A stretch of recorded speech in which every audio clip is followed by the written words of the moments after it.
Bonjour, je suis Franz Lacombe, l'auteur du livre L'appel de Dieu à se réveiller. Dans ce livre, nous avons couvert 500 années d'histoire missionnaire qui commence de 1492 à 2003. Ce qui m'a motivé à écrire ce livre, c'est l'observation que j'ai faite dans plusieurs églises, dans plusieurs États, dans plusieurs villes et dans plusieurs pays concernant l'église haïtienne. J'ai voyagé, j'ai fait des conférences un peu partout, à New York, à La Rochelle, j'ai passé à Orlando, Tampa, Miami, West Palm Beach, j'ai été en France pour faire des conférences, à Montréal, à Ottawa, un peu partout en Haïti, et dans toutes les églises haïtiennes, que ce soit ici, aux États-Unis, au Canada ou en Amérique du Sud, Amérique centrale, à Saint-Domingue, en France, un peu partout, j'ai remarqué le même problème. Parmi tous les problèmes, et ce qui m'intéresse le plus, c'est cet aspect, et le premier aspect là-dedans, c'est pourquoi les églises haïtiennes sont remplies d'Haïtiens. Uniquement à 99,9%. Il y en a, c'est 100%. Mais pourquoi les églises haïtiennes sont remplies d'Haïtiens alors que les autres églises ethniques ou les autres églises, on pourrait dire, blanches ou caucasiennes, reçoivent d'autres nations alors que les Haïtiens se concentrent seulement sur les Haïtiens? Pourquoi? Est-ce qu'il y a une raison? Oui, certainement, il y a une raison. Donc, je vais me concentrer sur cet aspect qui m'a empêché de dormir pendant des années.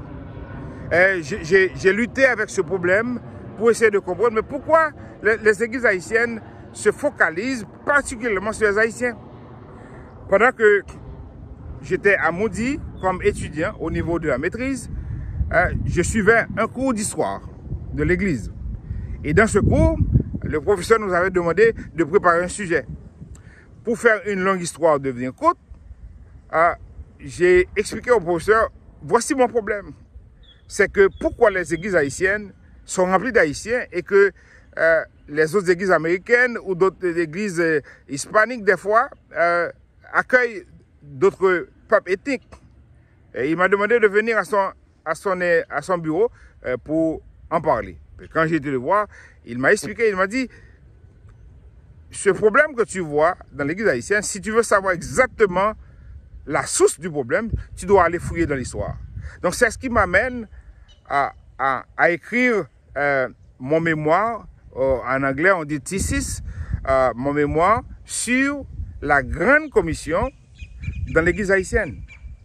Et j'ai couvert 500 années d'histoire missionnaire en 1492 jusqu'à 2003 pour essayer de comprendre pourquoi l'église haïtienne est empêtrée avec cette vision globale.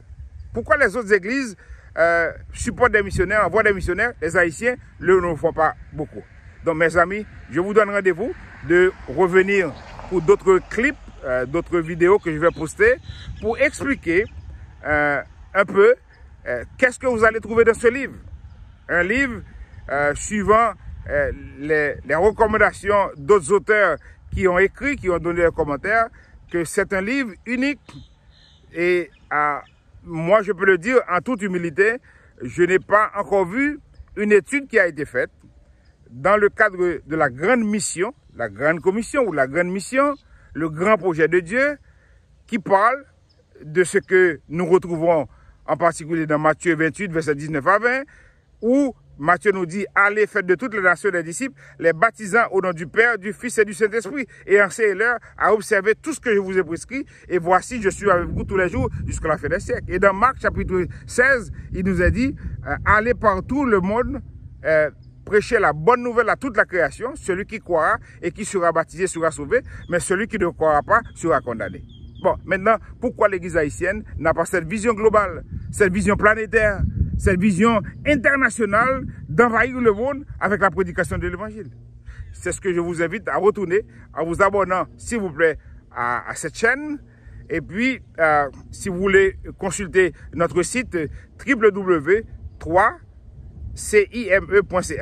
www, le chiffre 3, cime.ca, vous allez pouvoir vous procurer de ce livre qui va vous permettre de connaître un peu plus de ce qui est discuté dans ce livre qui a couvert 500 années d'histoire missionnaire dans le cadre des églises haïtiennes. Merci, au revoir, à la prochaine.